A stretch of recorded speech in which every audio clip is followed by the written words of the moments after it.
Have you ever just stood there at the gas station staring at the numbers ticking up and wondered, how on earth is a geopolitical conflict happening literally thousands of miles away directly draining my personal budget? It's a completely fascinating and, yeah, pretty painful chain reaction. Today, we're going to unpack exactly how that happens. We'll trace the invisible threads connecting global wars straight to your daily commute and figure out why some countries can easily shield their citizens from these massive price shocks, while others just can't. Welcome to this explainer. Our goal today is to completely demystify the really complex relationship between our fragile global energy supply chains, national macroeconomic policies, and those local fuel prices you're paying every single week. By the end of this, you are going to see the global economy not just as abstract numbers, but as a deeply interconnected machine where a single disruption on one side of the planet creates massive financial waves on the other. So, here is our roadmap. We'll start with a global oil shock, move into a tale of two policies, explore Pakistan's pricing roller coaster, look at the macroeconomic warning signs, and finish up with the true cost of fuel. Let's kick things off with Section 1, the global oil shock and the war premium. Think back to early 2026. The sudden outbreak of the US-Israel-Iran conflict created a massive disruption in one of our planet's most critical energy corridors. Now, when geopolitical escalation hits oil-rich regions, markets don't just react to the current physical supply, they react to fear. This fear injected a massive war premium right into the market, driving crude prices up a whopping 30% in early March, hitting around $92 a barrel. It's not just about the oil itself, it's the sudden terrifying uncertainty of whether that oil will actually make it to its destination.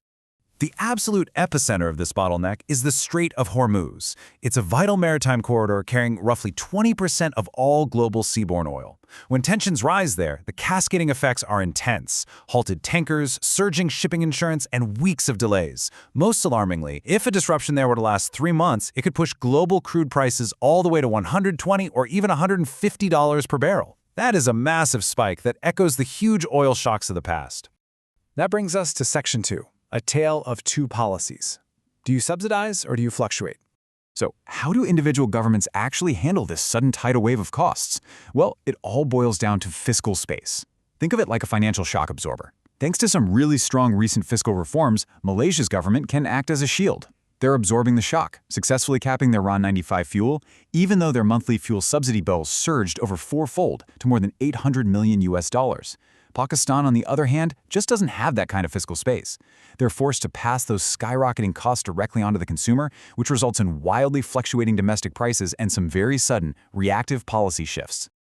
And that leads us perfectly into Section 3, Pakistan's pricing roller coaster. To give you an idea of the sheer week-by-week volatility here, let's look at the timeline. In early March, right after the conflict broke out, prices were hiked by 55 rupees per liter. Then, on April 2nd, the government announced an unprecedented 43% price hike for petrol. 43%! But literally the very next day, on April 3rd, the Prime Minister frantically walked it back, slashing the petroleum levy by 80 rupees to give people some sudden relief.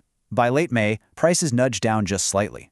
Honestly, imagine being a business owner and trying to budget your livelihood around a 24-hour policy whiplash like that. Let's zoom out a bit for Section 4, Macroeconomic Warning Signs. During a crisis like this, the central bank, in this case, the State Bank of Pakistan, acts as the first line of defense. Their Monetary Policy Committee certainly noted the sharp increase in global fuel and freight costs.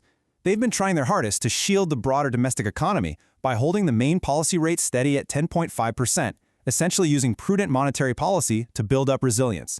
But, as they themselves pointed out, the sheer scale of these global geopolitical risks threatens to completely overwhelm their domestic defenses. And this number right here? This is the most severe warning sign of all.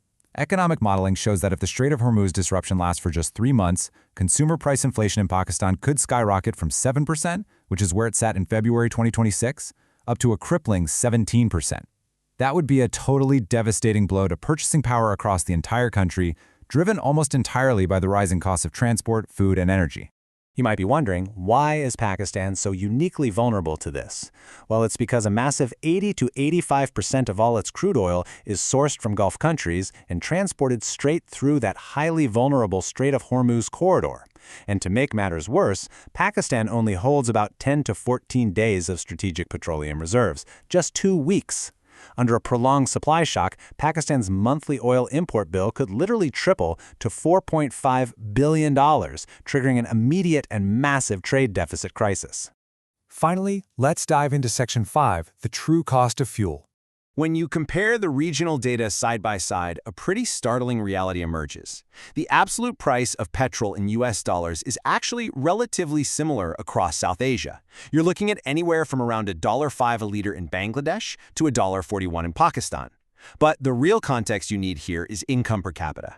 A citizen in Sri Lanka is making over $4,500 a year, and in India, it's around $2,600.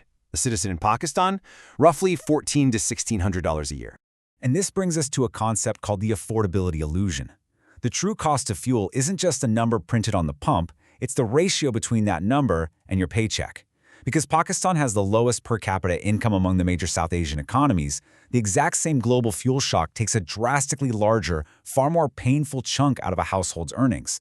It makes Pakistan the most financially strained nation in the entire region when it comes to energy costs. So, we've tracked this oil shock all the way from the waters in the Middle East, through the policy rooms of Malaysia and Pakistan, right down to the wallet of the everyday citizen.